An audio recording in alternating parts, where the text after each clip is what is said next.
So my name's Ian Shield. I am the Family Inclusion Coordinator here at Circle. I've been working with Circle for 2 years.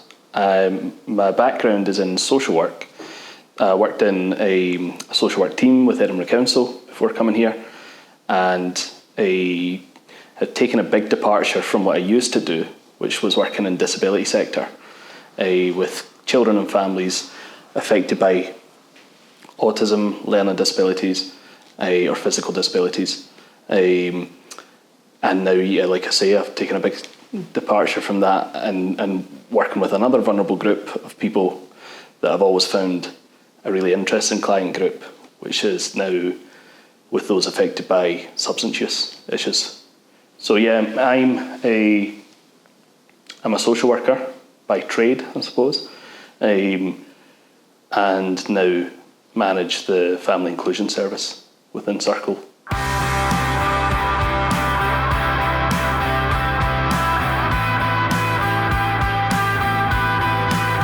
So Circle is it's a long-standing charity in Scotland that works in across the whole central belt of Scotland, really. They have a bigger presence in the Edinburgh area, Edinburgh, West Lothian, East Lothian. One of their largest projects, called Harbour, which is the one I work within, covers the whole of Edinburgh. And that project works with families affected by substance use issues where there are children affected by those issues.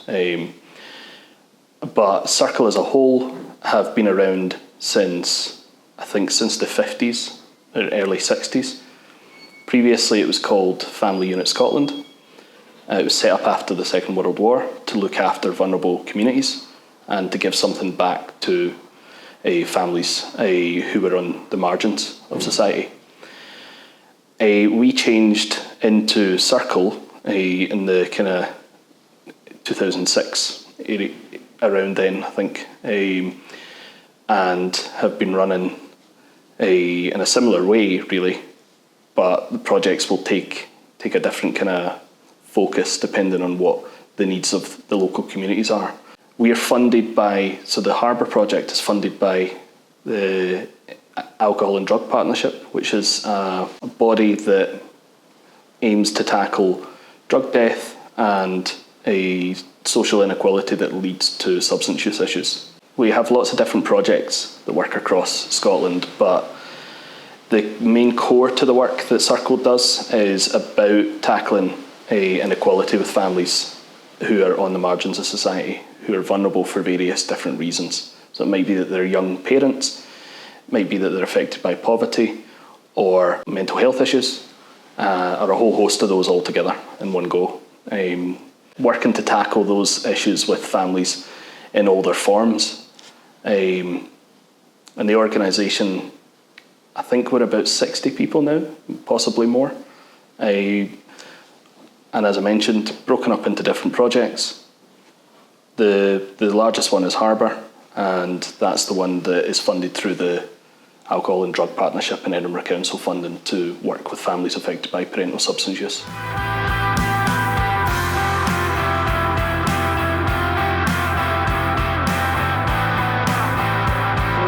So the people that we are around to help are those who are vulnerable or who are affected by issues that don't really come under the scope of universal services as much as they maybe should. So they might be people who are isolated, affected by complex mental health issues and trauma, that maybe leads to alcohol and drug use, people who are affected by domestic abuse, and those who have been imprisoned in the past and who are in need of support to reintegrate and become a normal kind of member of society, or to be as much as possible part of society. So I would say our client group, I don't like to try and sum it up in a nutshell, but the majority of people we work with are those who are marginalised and who are vulnerable because of factors such as poverty, poor housing, mental health issues, or complex trauma.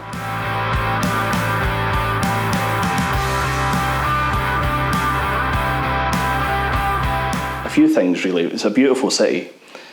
The architecture is what drew me to live here. I'm originally from the West Coast. And the architecture leaves a lot to be desired there.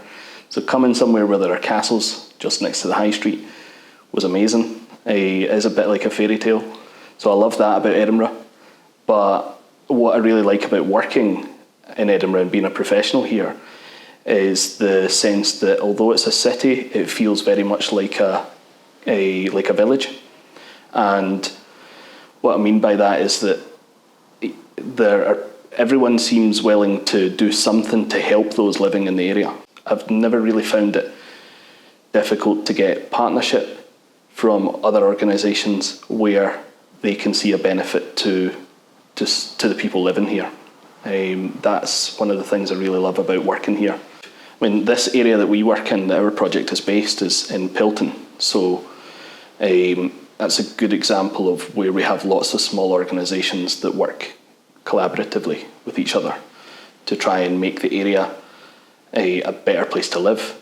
But I would say the whole of Edinburgh is like that. Individually within the small areas, so within each locality you get a lot of that, but the city as a whole, I think, does a lot of work together to try and make the whole city a better place to live, for kids in particular. And I really love that about working here.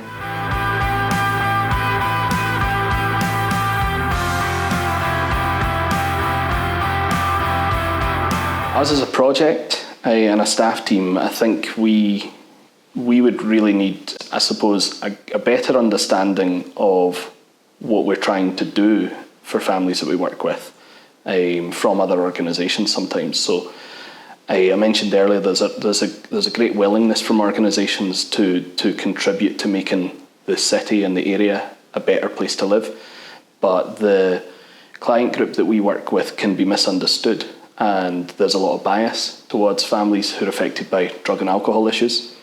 That can make the job really challenging as a professional, both in terms of advocating for those families, but also for educating people who might have barriers up to wanting to know more about that client group and wanting to be more understanding about how they can contribute to helping that kind of group of people, for want of a better term, to have better lives in this city. It's a scary topic, I think, for some people, and one which they maybe don't want to get involved in at times. So I think for us as an organisation, or a project, should I say, what would make life easier is, I suppose, some recognition that actually that's a hard thing to talk about and accept sometimes, and therefore that would allow us to maybe get in the door with some places to then start having conversations about how you work with people affected by those issues.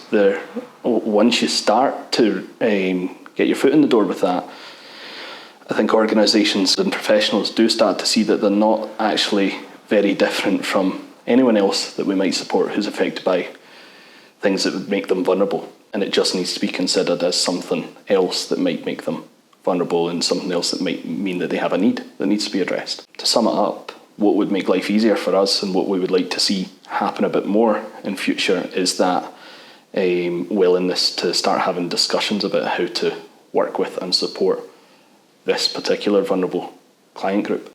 So a big part of our work is education, is advocating for people and trying to break down those barriers. So yeah, I think what we would like to see from people is just that willingness to meet us halfway in that.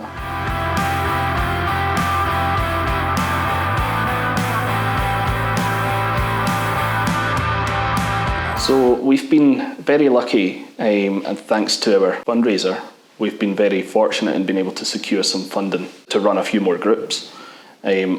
Personally, I love doing group work with families, whole families, which is a big part of what Circle does. We're different from some other organisations in that we will, when we become allocated or when we start being involved with someone who's affected by the issues that we aim to address, we'll also work with the wider family. And that's because at the heart of what we do, we think that drug and alcohol issues in particular is something that affects the entire family unit. So a big part of what we're trying to do is offer more to people that will address things for the entire family together at the same time. And one of the projects we set up when I first joined Circle was some after-school clubs that bring families together regularly and provide them with opportunities to engage in peer support with other families affected by similar issues. That's been very successful, and as I mentioned, we've been successful in gaining some more funding to roll that out to a wider area and put it into different parts of Edinburgh and run it on a bit of a bigger scale, which ultimately means we'll be able to meet the needs of way more families than we had been before. I'm finding that quite exciting, so I'm looking forward to being able to do more of that and ultimately to be able to support more families who might otherwise not access anything or who might struggle to access more traditional after-school clubs or supports. A big part of why we're doing it that way is because it will act and does act as a way of people starting to know more about us in a less scary way. So I'm really keen for other organisations, other people out there to know that we offer that across the city, so that they might be able to send families our way. Not necessarily to then be involved in a really arduous referral process, which can be a big barrier for people accessing support, but that they can come to our groups and access us in a wee bit more of a soft way, and then start to learn more about what we can offer them in terms of intensive family support if they want to engage in that, and maybe take that up as part of the recovery journey or as part of supporting the whole family. I'd mentioned earlier, but we've been very lucky in being able to secure some funding from the National Lottery to expand our groups that we offer to whole families. Those groups are called the Makers Groups, but aside from that, we also run a programme of support for families through the school holidays, again funded through the National Lottery. That allows us to be able to support families, really vulnerable families who are maybe not engaging with mainstream supports. It allows us to engage them throughout the whole year in different ways, so we can offer different things at different times of the year to make sure that they're still supported and that they're still able to engage with other families affected by the same issues as them. The feedback we've had about that has been great, so we'll be looking to expand that even more. And again, that's something I'm quite excited about being able to do over the next year, is enhance our offer to people and make sure that people are held and feel secure and feel well supported throughout the entire year, when potentially other services kind of might withdraw at those times of the year.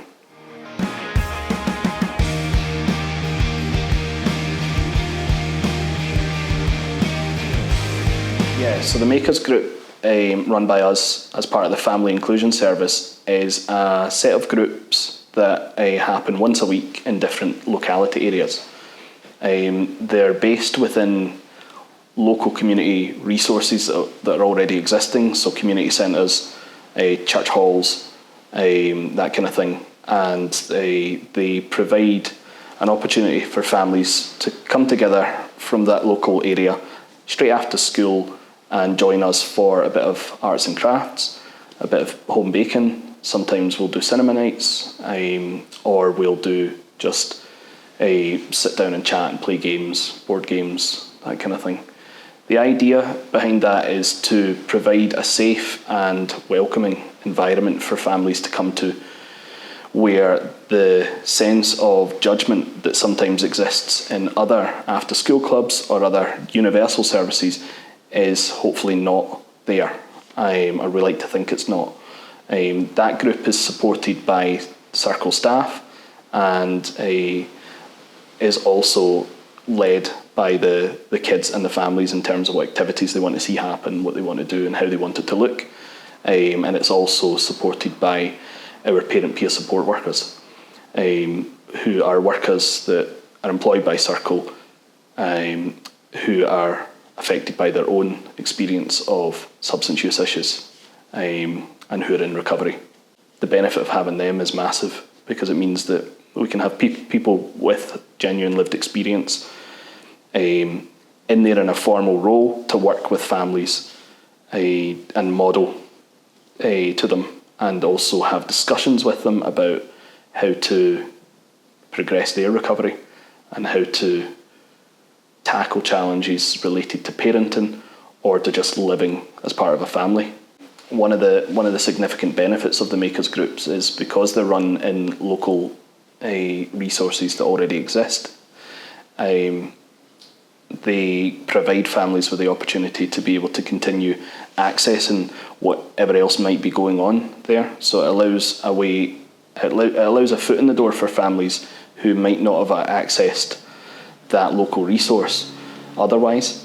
That was a very conscious decision when I was setting those groups up, because I wanted it to be, I didn't want it to be in a kind of totally neutral space, something removed from the community, like a function suite or a hall that was just a single room or something. I wanted it to be within spaces that have a strong connection to the local area, so that people could come in, see notice boards, talk to staff who run the facility, talk to other groups that are in there, or even see, actually, for some of the kids, there's some other kids that I recognise from my school, and they're what are they accessing and what are they doing here? A good example of where that's worked really well is down in the South East Makers Group, which is based in a community centre called Valley Park in Birdie House, and that runs on a Tuesday from 3:30 to 5, and has allowed lots of families to be coming into the environment and seeing some of the other youth groups that run in that area. Some are run by Venture Trust, some by the community centre itself. There's some football groups, youth groups, and a lot of the kids that had come along to the Makers group hadn't been aware of some of these other things that were just round the corner from their house. The parents weren't aware of them, but knowing Circle and being able to come into a group they knew was run by people that they were familiar with and felt safe with meant that they were able to come in and start to learn more about what's in their local area and see these other professionals whilst being with a group of people who they already felt comfortable with. So it was a really good shortcut for a few families to be able to come in and access more in their area. It's been great as well, because it's allowed us to bring other organisations that are based in those areas into our group to tell people more about themselves and do a bit of networking on behalf of families or with families there. And then that's let us have some successes, like one young family who'd been accessing our group for a wee while, and they've now moved on to start accessing the youth club at different times of the week. So they have a more robust routine in place now. They have more to offer more for the kids to access, which has meant that the kids are less isolated. They have a fuller week and have been able to make more friends than they maybe would have if they hadn't come to our group first of all.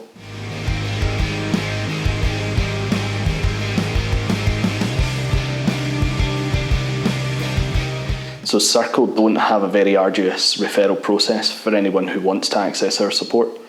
The referral can be done just with getting in contact with us, letting us know about a family, or a family getting in contact with us and saying, I'm interested in what you might be able to offer. Can we have a bit more of a chat about it? We would then be able to offer a home visit or a meet up at a cafe, or even just a phone call to talk about it more. We get a bit of a sense of what their needs are and why they want to access support, what they would like to address, and then from there we would allocate it to a worker, or we would let families know about the opportunities that we provide through our groups, and then we would take it from there really. We don't ask for reams of information at that point, because we firmly believe in relationship-based practice and being able to form a relationship as part of the assessment process or to be able to assess people effectively. I think that comes with forming a relationship with them, because you may get more genuine information about what they feel they need, what their priorities are, and it's also not putting unnecessary paperwork in the way of being able to let people access support. A big part of what we've tried to do with the makers groups and the summer activities, or school holiday activities should I say, is to streamline our whole referral process, to make it a case of families being able to just drop into those things if they feel they are a family which falls under our remit, which is where there are children affected by parental substance use. So if a family feels that they're affected by those issues, whether that be current ongoing issues or past and historic issues related to drug and alcohol use, then we would welcome them along to any of our groups or activities so that they can join us first and then start to learn about us as part of that. That's meant that we have a pathway which basically means people can come in, join a group, join an activity, and then start asking us more questions about the support, or it's an opportunity for us to tell them more about what we do, as opposed to them having to be allocated to us before they can access any of that. It feels very backward doing it that way. And that's been really successful in being able to get a lot of families into our services who were in real need of support, who may have otherwise not accessed it because it would have been too formal or too scary and intimidating to do it through a kind of formal referral pathway. Equally, having those things on offer means that if families have been with us for a while and access really intensive support through our family outreach service, it may have gotten to a point where they're no longer in need of that intensive support, but they still are in need of accessing peer support and being around other families who are in a similar position to them, or having semi-regular contact with the workers that they were engaged with. And having the groups there is a way of being able to continue to offer something to families without them necessarily being allocated to a worker, if that makes sense. So it can act as I suppose, the other side of that referral pathway, as well as the intake. It can also be a way of making sure families can continue to access us without the need for an intensive level of service, especially if they've made real progress and if they just really need to keep one foot in with us, then that's a way of doing that.